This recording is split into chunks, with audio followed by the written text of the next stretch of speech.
Uniclac.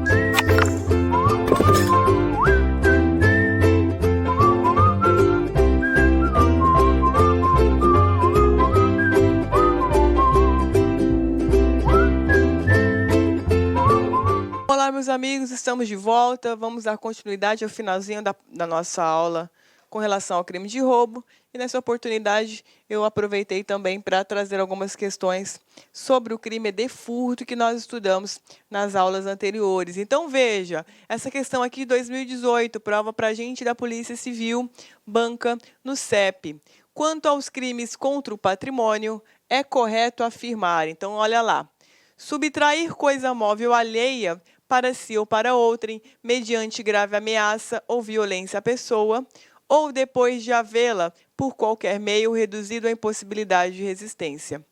Neste caso, a pena aumenta-se 1/3 até a metade, veja, se o agente mantém a vítima em seu poder, restringindo a liberdade. Então, essa é a alternativa correta, né, pessoal? Está lá no parágrafo 2º, inciso 5º do artigo 157. Então, veja, vamos ver as outras. Constitui crime contra o patrimônio, violar direito autoral, bem como subtrair energia elétrica. Violar direito autoral, não. Nós temos um crime específico lá dentro da violação dos direitos autorais. Então, portanto, não se aplica ao crime de furto as considerações. Depois, vamos ver por que não são as outras. Olha lá, C, me perdoem.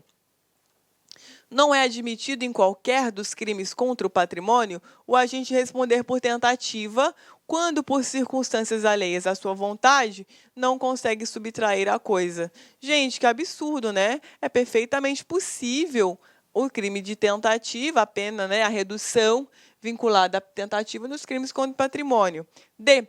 A conduta criminosa sempre recairá sobre coisa alheia móvel ou imóvel. Não, coisa alheia imóvel não é objeto do crime de furto ou roubo. E. Subtrair coisa móvel alheia para si, mediante grave ameaça, apresentando uma arma de brinquedo à vítima, a qual acreditava ser uma arma verdadeira, não se configura crime de roubo. Não, na verdade, se configura. Por quê? A arma de brinquedo, ela serve para caracterizar a grave ameaça. Mas veja, não vai servir para majorar. Então, eu vou colocar aqui uma OBS para vocês com relação a esse detalhe, tá? Então, olha lá, muita atenção. O emprego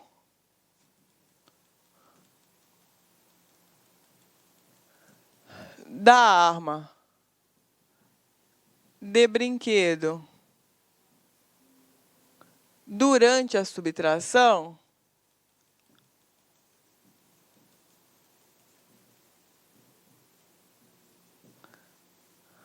não caracteriza a majorante emprego de arma. Nesse caso,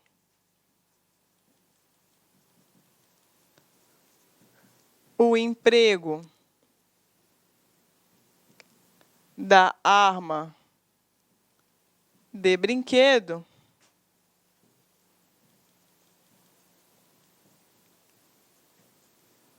configurará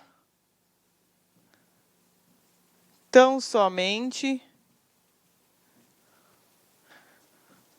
a grave ameaça. Ok? Então, nesse caso, meus queridos, a arma de fogo ela vai servir como elementar para caracterizar o caput lá do artigo 157. Ok? Então, veja que arma de brinquedo, ela não vai jamais majorar pelo emprego de arma de fogo. Ok? Então, também está incorreta. Vamos lá, vamos ver as outras questões. Depois, questão 2, Banca Fundatec. Então, veja, Analise a situação hipotética a seguir.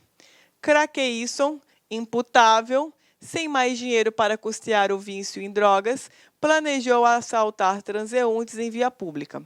Pondo em prática seu plano criminoso, abordou as vítimas Suzineide, 21 anos, grávida de 8 meses, e Romualdo, marido dela, assim que saíram de um estabelecimento comercial. Apontando para as vítimas um revólver calibre 38, Crakeisson ordenou que Romualdo lhe entregasse um aparelho celular, que levava em uma das mãos. Suzineide, assustada, gritou. Então, veja. Diante disso, Crakeisson efetuou um disparo contra Suzineide, atingindo o abdômen da grávida. Em um ato contínuo, Romualdo conseguiu imobilizar o criminoso, retirando a arma de fogo das mãos dele. Imobilizado, Crakeisson foi preso em seguida, não logrando êxito em subtrair o aparelho celular pretendido. Suzineide foi socorrida, porém, em decorrência das lesões sofridas, ela e o bebê morreram antes de chegarem ao hospital da cidade. Assinale a alternativa que melhor ilustra o enquadramento legal a ser conferido a Crakeisson pelo delegado de polícia, com atribuição para a apreciação do caso, com base no entendimento consolidado pelo STF. Então, aqui que é o posicionamento do STF. Então, veja, nesse caso, o que nós tivemos? 2 vítimas, um patrimônio com o evento morte da mulher e também do feto, né? Então, veja, grávida de 8 meses. Então, quais são as assertivas? Então, veja, latrocínio consumado, agravado pelo fato de ter sido praticado contra a mulher grávida. Exatamente essa daqui é a verdadeira. Por que consumado? Porque o evento morte aconteceu. Latrocínio tentado? Não, aqui você já excluiria. Veja, latrocínio consumado, majorado pelo emprego de arma. Não, a gente viu que as majorantes do parágrafo 2º e do parágrafo 2A, elas só se aplicam com relação ao roubo próprio ou ao roubo impróprio. Então, veja que, nesse caso, você já descartaria a letra C. D. Homicídio doloso contra Suzineide, qualificado por motivo torpe. Não, claro que não. Nós estamos dentro do contexto da subtração. Portanto, a alternativa correta, A de amor. Tá? Vamos ver por que não é a E também. Então, olha lá. Homicídio doloso contra Suzineide, qualificado por motivo torpe, agravado pelo fato de ter sido praticado contra a mulher. Não, né, gente? Não é homicídio. Morte, no contexto da subtração, é latrocínio consumado. Então, por exclusão, daria para você, aluno lá, que tranquilamente marcar a alternativa A. Ok? Então, gabarito, letra A de amor. Depois, gente, questão 3. Então, vamos lá. Fundatec, prova para delegado, 2018. Ratão e cara arriscada, foragidos do sistema prisional gaúcho, dirigiram-se a uma pacata cidade no interior do estado. Lá chegando, por volta das 11 horas, invadiram uma residência aleatoriamente e anunciaram assalto à Mirindinha, faxineira que estava sozinha na casa. Amarraram a vítima, trancando-a em um dos quartos do imóvel. Os dois permaneceram aproximadamente 45 minutos no local, buscando objetos e valores. Então, veja, houve uma restrição da liberdade de locomoção da mulher. Depois, na sequência, quando já estavam saindo, carregando um cofre, ouviram um barulho, que identificaram como sendo uma sirene de viatura. Temendo serem presos, empreenderam fuga, sem nada a levar. Assim que percebeu o silêncio na casa, Mindinha tentou se desamarrar, porém acabou se lesionando gravemente. Mas veja, gente, essa lesão não é obra dos assaltantes, foi dela, ao tentar fazer uso de uma faca para soltar a corda que a prendia. Socorrida a vítima e acionada a Polícia Civil, restou esclarecido que a sirene supostamente ouvida era, na verdade, uma sineta de encerramento de aula de uma escola situada ao lado da residência. Os autores do crime foram descobertos em seguida, já que não conheciam a cidade e acabaram chamando a atenção dos moradores. Então, veja, nessas condições, qual é a assertiva? Então, portanto, Assertiva A. Roubo tentado qualificado pela lesão corporal grave sofrida pela vítima. Não, porque essa lesão grave não foi produzida pelos assaltantes. Falso. B. Roubo tentado qualificado pela lesão corporal grave majorado pelo concurso de agentes. Não, lesão corporal grave foi obra dela. E veja, nós vimos que nós não vamos aplicar, não aplicamos as majorantes do parágrafo 2º ou do parágrafo 2A no parágrafo 3º.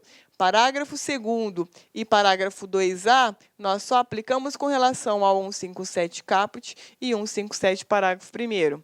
Depois, C. Roubo tentado majorado por concurso de agentes e restrição da liberdade da vítima.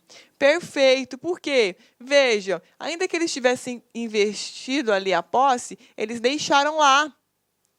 Então, portanto, ali não houve uma efetiva ofensa, ao bem jurídico patrimônio, houve uma tentativa. E como houve concurso de agentes e restrição da liberdade, nós estamos, portanto, dentro das majorantes que são trazidas no parágrafo 2º do artigo 157, ok? Vamos ver aqui por que é que não são as outras, tá? Depois, a D. Ambos não responderão pelo crime de roubo, pois ocorreu aquilo que a doutrina compreende como sendo uma desistência voluntária pelos agentes. Não, Roubo sob a forma tentada, na medida em que houve efetivamente ali a restrição da liberdade da vítima. E, de acordo com a doutrina, pode-se dizer que, diante da ocorrência de um obstáculo erroneamente suposto, ambos respondem por tentativa abandonada ou qualificada. Não, também falso, não há que se falar em tentativa abandonada. Na verdade, houve ali um roubo tentado em decorrência da restrição da liberdade da vítima, tá? E aí, depois, a outra questão para finalizar. Questão 4, então, olha lá, olha o tamanho das questões. Eu trouxe só questões um pouco mais complexas para você ver que tudo aquilo que nós estudamos está dentro do que tem sido cobrado nas provas. Desse ano também, banca juiz de direito. Então, olha lá. Utilizando-se de uma chave falsa, José invadiu um museu e amarrou o vigilante Marcos na cama em que este cochilava, a fim de efetivar a subtração de obras de arte que guarneciam o local. Durante a amarração, Marcos acorda, tenta impedir José, mas não consegue se desvencilhar das cordas e assiste impotente o cometimento do crime. Praticada a subtração, José deixou o local sem desamarrar Marcos.